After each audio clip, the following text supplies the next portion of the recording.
He was the brains behind the builds, the beard behind the brand, and the silent force who made Fast and Loud a global phenomenon.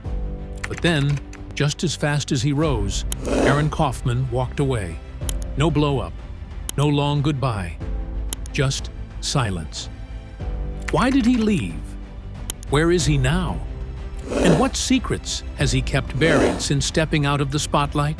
Before we dive into the video, be sure to hit that like button and subscribe for more videos like this. Now, let's get into the video. Before the beard, the fame, and the show that would make him a household name, Aaron Kaufman was already in motion, fast, focused, and fundamentally different. Born in Crowley, Texas, a small town southwest of Fort Worth, Aaron wasn't the kind of kid who sat still. He was curious, hands-on, obsessive. While other kids were riding bikes, Aaron was disassembling his to figure out how it worked, and then putting it back together, only better. From the beginning, it was clear. This wasn't just a kid who liked tools. This was someone born to build. What made Aaron unique wasn't just his mechanical ability. It was the way he saw machines. To him, a car wasn't just a shell of metal. It was a canvas. Every curve had to flow. Every piece had to serve both form and function. He wasn't content with good enough. He chased precision. Not because someone told him to, but because anything less made him restless. He taught himself everything: engine tuning, fabrication, welding, suspension geometry. While others were watching football or partying, Aaron was in a garage, torch in hand, welding something extraordinary. By his early 20s, his reputation had already started to spread through the Texas car scene. He didn't talk a big game. He didn't have to. His builds spoke for him. Low-slung muscle cars, restored classics, customs with soul. He had a look, a style, a signature. And even before the cameras found him, people were already calling him a prodigy. But despite the talent, Aaron didn't seek the spotlight. Fame held no appeal.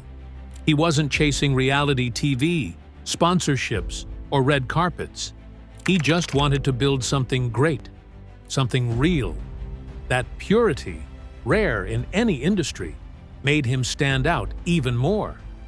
And it's what eventually caught the attention of a certain fast-talking entrepreneur from Fort Worth named Richard Rawlings. Their collision course was inevitable, and it would change both of their lives, forever. When Richard Rawlings met Aaron Kaufman, it wasn't a handshake, it was a spark. Rawlings, a former police officer turned entrepreneur, had big ideas and a bigger personality. He needed someone who could bring those ideas to life in the garage, someone who could fabricate from scratch, troubleshoot on instinct, and build with precision under pressure. Aaron Kaufman wasn't just the best choice, he was the only choice. They met at a local Dallas area garage where Aaron was working. Richard brought in a car and left with more than just a service receipt. He walked away knowing he had found the mechanical mind that could bring Gas Monkey Garage to life.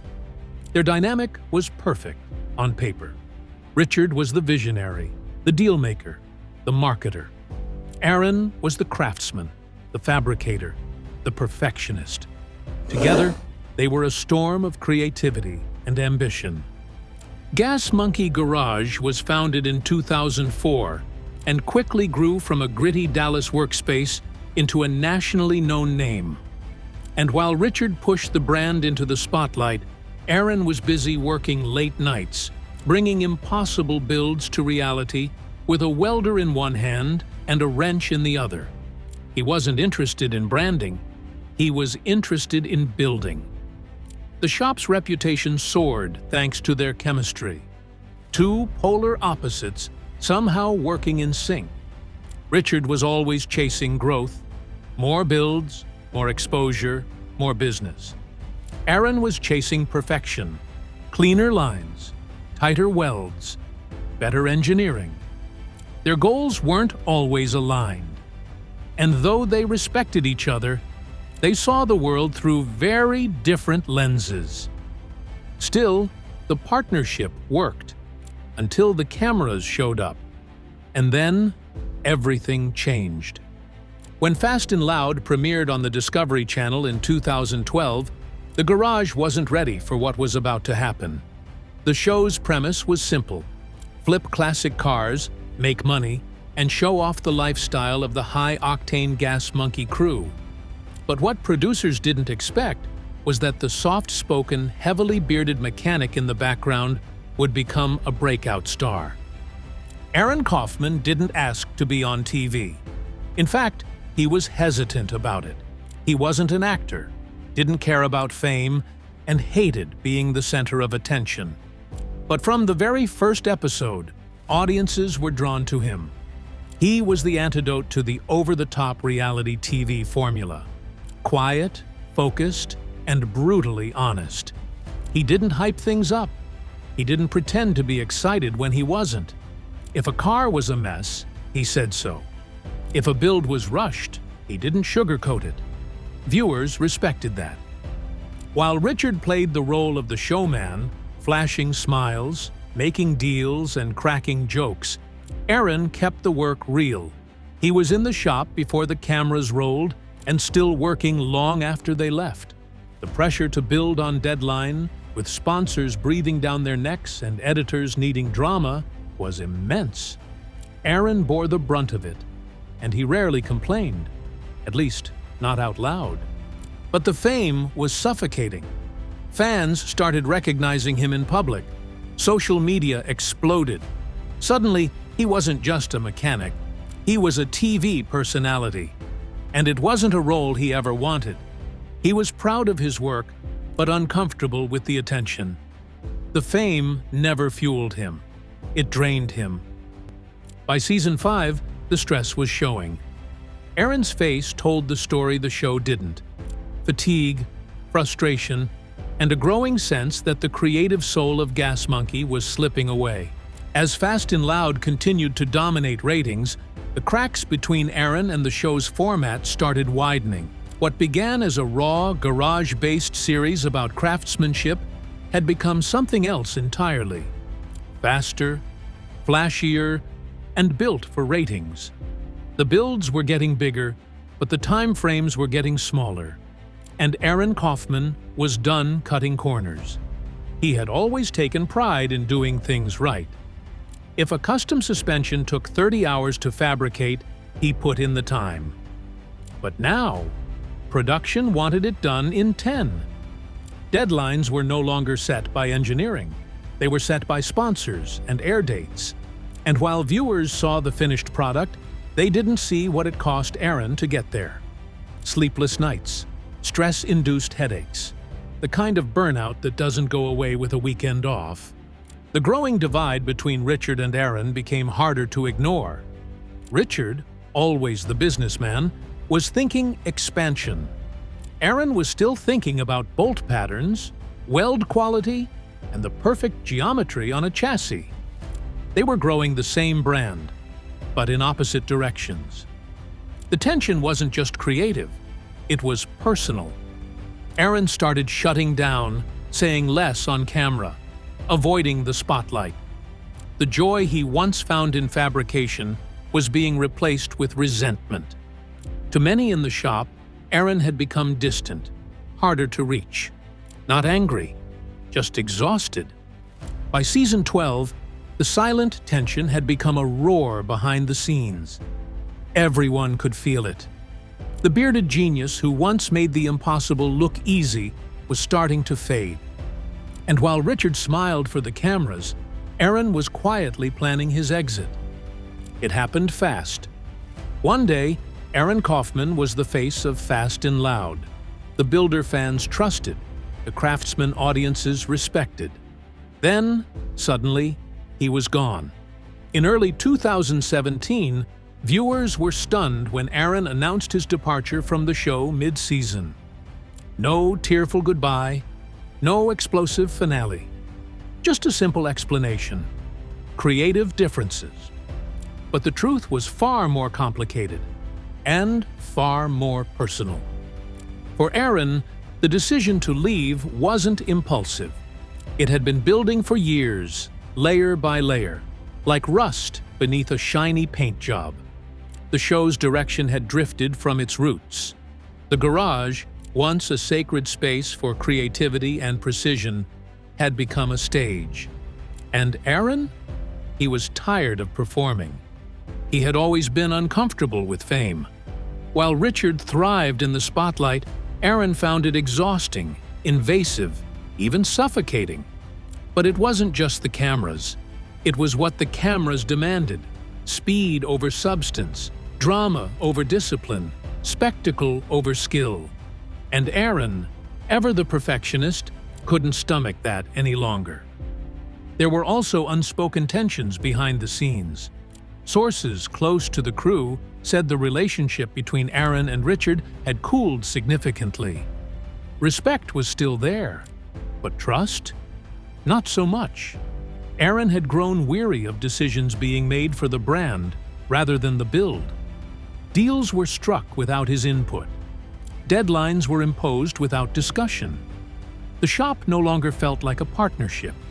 It felt like a machine, and Aaron was a cog that didn't fit anymore. So he did what few people in his position would dare to do. He walked away. He left the fame, the money, the fans, and the global platform. Because for Aaron Kaufman, peace of mind mattered more than 1 million viewers. And while fans were left wondering why, Aaron was already looking forward to something he could build on his own terms. When Aaron left Fast and Loud, he didn't retreat, he rebuilt. In true Kaufman fashion, he didn't launch a flashy brand with celebrity endorsements. He opened a modest but focused custom shop in Dallas, Arklight Fabrication. It wasn't about expansion, it was about control. Specializing in aftermarket parts for Ford F-100s, Arklight became a reflection of Aaron himself. Niche, detail-oriented, and quietly brilliant. He brought in a small, hand-picked team. No egos, no producers, just fabricators who shared his passion for quality and authenticity. Every bolt mattered. Every weld told a story. For the first time in years, Aaron was free to work at his own pace, without cameras or deadlines dictating the rhythm. It wasn't easy, but it was honest. Shortly after founding Arklight, Discovery offered him his own show, Shifting Gears with Aaron Kaufman. The concept? Follow Aaron as he pursued ambitious new builds, managed a small team, and tried to rediscover what made him fall in love with cars in the first place. The show premiered in 2018, and while it had the builds fans loved, it didn't have the fireworks or flamboyance of Fast and Loud. And maybe that was the point. Shifting Gears lasted just 2 seasons before disappearing quietly.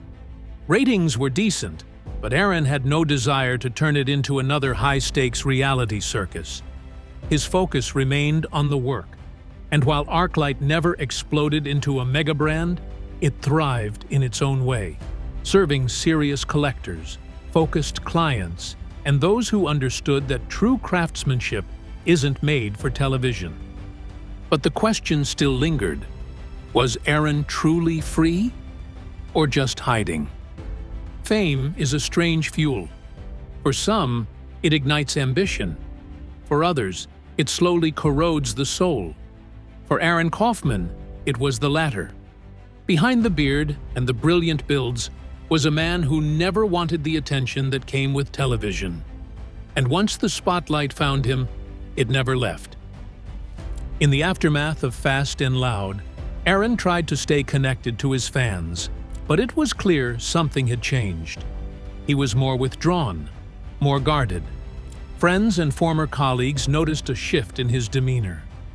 Where once he was intense but approachable, he now seemed distant, even suspicious.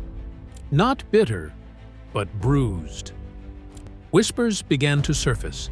Unconfirmed rumors of fractured friendships, business deals gone sour, and personal struggles he never shared publicly. Aaron never lashed out or named names, but in interviews, he spoke cryptically about losing people, trust issues, and feeling used. He wasn't just burned out, he was disillusioned. The fame he never asked for had taken its toll. Strangers felt entitled to his time. Opportunists tried to ride his name. And inside his own shop, he struggled to balance his high standards with the realities of running a business. He wasn't chasing money, but others around him were, and that tension wore him down. Social media didn't help. Every post became a battleground. Fans asking why he left, critics accusing him of arrogance, others demanding answers he wasn't ready to give. He began posting less, saying less, disappearing into the one place that still made sense: his garage. Fame had built him up, but it had also pushed him into the shadows. When the cameras shut off, they left a silence Aaron didn't quite know how to fill. He began retreating from social media, posting less and less. When he did speak, it was often vague. Quotes about mental exhaustion, about finding clarity in isolation, about being disappointed by those he once trusted. These weren't marketing messages. They were confessions, dropped quietly into the digital void. Fans noticed. "Is Aaron okay?" became a common question on forums. "He looks tired," some said. "He doesn't seem like himself."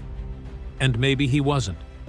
Maybe Aaron Kaufman, the mythic builder with the stoic face and razor-sharp mind, had reached the emotional edge and was learning, painfully, how to step back from it. Aaron Kaufman didn't disappear. He just changed lanes. These days, he's still building, but on his terms. Arklight Fabrication remains operational, but it's no longer promoted as the next big brand. There are no YouTube series, no reality show trailers, no press tours. Aaron works when he wants to, on projects he believes in. The shop has scaled down, evolved, and focused in. And that's exactly how he wants it.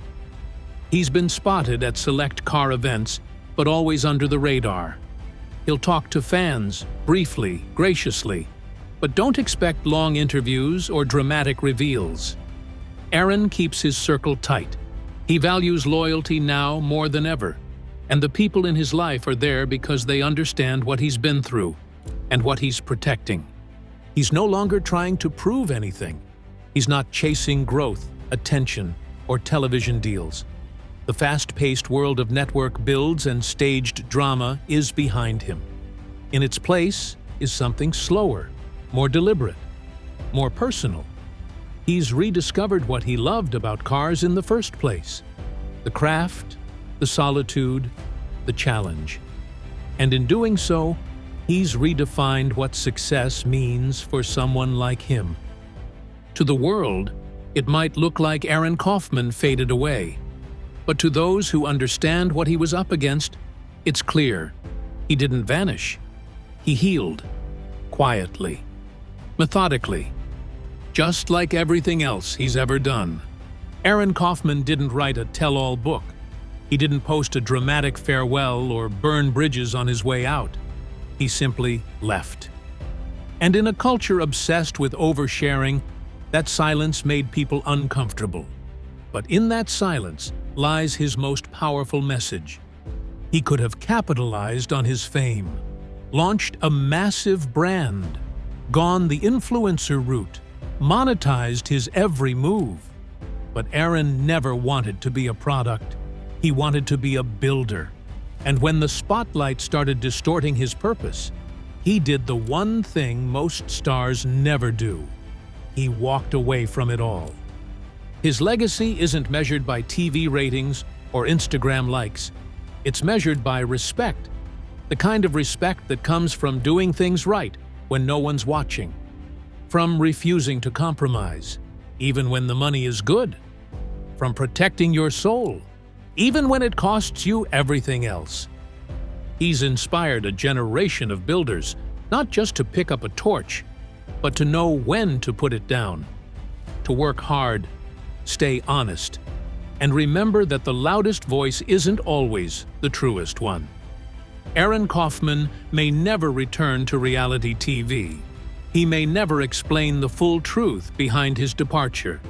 And that's fine, because what he left behind is more important than what he walked away from. In the end, Aaron Kaufman's story isn't about an exit.